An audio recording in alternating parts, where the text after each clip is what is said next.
সারা বাংলাদেশের শ্রেণীকক্ষে শ্রেণী কার্যক্রম বন্ধ থাকবে। আমার সারা বাংলাদেশের কোনো শিক্ষক প্রজ্ঞাপন হওয়ার আগ পর্যন্ত কোনো রকমের শ্রেণী কার্যক্রমে অংশগ্রহণ করবে না। আর আমাদেরকে বারবার অনুরোধ করছিল আমরা যাতে এই প্রোগ্রামটা না করি মাস্টার সচিবালয়। পরবর্তীতে আমরা বলছি যে না, আমরা এই প্রোগ্রামটা করব। তখন তারা বলছিলেন যে আমাদের একটু সময় দেন, দেখি আমরা কিছু করতে পারি কিনা। বিভিন্ন রকমের প্রস্তাব তারা দিয়েছে। তাদের পক্ষ থেকে একটা প্রস্তাব আসছিল শিক্ষক উপদেষ্টা মহোদয়ের সাথে বসার জন্য। আমরা প্রত্যাখ্যান করেছি। আমরা বলেছি আমরা এই শিক্ষক উপদেষ্টার সাথে বসবো না, কারণ যেই শিক্ষা উপদেষ্টা এই শিক্ষকদেরকে শহীদ মিনারে খোলা আকাশে রাত্রি যাপনে বাধ্য করে, যেই শিক্ষা উপদেষ্টা শিক্ষক হয়ে চেয়ারে বসার পরে শিক্ষকদেরকে লাঠিপেটা করে রক্তাক্ত করা হয় এবং শিক্ষকদের রক্তে প্রস্তাব রঞ্জিত হয়, যেই শিক্ষা উপদেষ্টার সময়ে শিক্ষকদের দাড়ি ধরে টানা হয়, যেই শিক্ষা উপদেষ্টা মস্তদে থাকা অবস্থায় শিক্ষকদের জামা ছিঁড়া হয় এবং পুলিশ বক্সে নিয়ে শিক্ষকদেরকে থাপ্পড় মারা হয়, এই ব্যর্থ শিক্ষা উপদেষ্টার সাথে কোনো রকমের আলোচনা আমরা যাব না।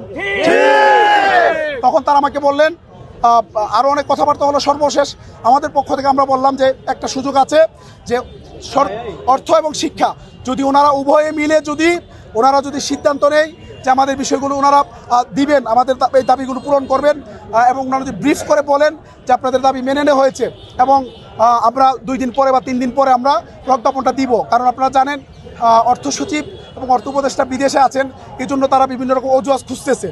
আমি বলছি এটা যদি করে ওনারা, তাহলে আমরা আমাদের মাস্টার সচিবালয় প্রজ্ঞাপনটা আমাদের কর্মসূচিটা আমরা প্রত্যাহার করে আমরা শহীদ মিনারে অবস্থান করব। এবং আমাদের সারা বাংলাদেশে ইতিমধ্যে আপনারা দেখেছেন বিভিন্ন মিডিয়ায় আসছে যে সারা বাংলাদেশের এমপিভুক্ত শিক্ষা প্রতিষ্ঠানে একেবারেই শ্রেণী কার্যক্রম বন্ধ হয়ে সারা বাংলাদেশের এমপিভুক্ত শিক্ষা ইতিমধ্যে স্থবির হয়ে পড়েছে, অচল হয়ে পড়েছে। সারা বাংলাদেশের প্রত্যেকটি শিক্ষা প্রতিষ্ঠান এখন বন্ধ, কোটি কোটি শিক্ষার্থী এখন পড়াশোনা থেকে বঞ্চিত।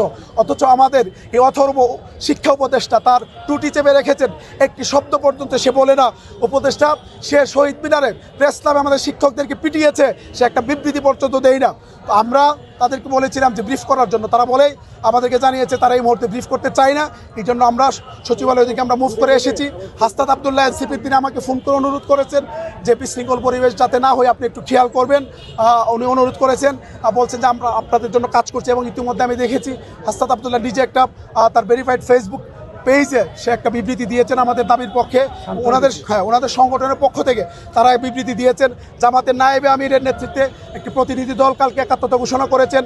চরমুরার পীর সাহেব হুজুরের পক্ষ থেকে ওনাদের প্রেসিডিয়াম সদস্য আকন্দ ভাই এসেছিলেন, মাহমুদুর রহমান ভান্না ভাই এসেছিলেন, ঢাকা ইউনিভার্সিটির আপনার যে ডাকসুর নির্বাচিত যারা ছিল প্রায় তাদের একটা বড় প্রতিনিধি দল কালকে এসেছিলেন।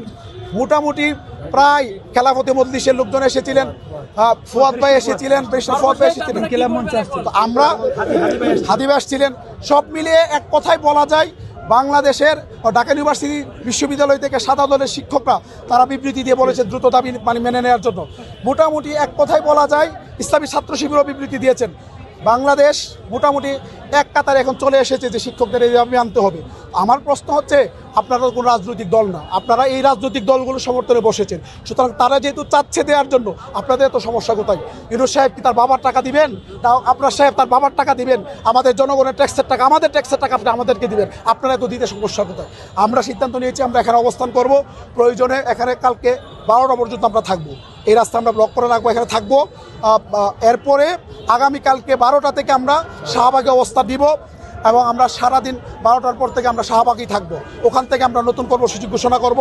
পাশাপাশি সারা বাংলাদেশের শ্রেণীকক্ষে শ্রেণী কার্যক্রম বন্ধ থাকবে।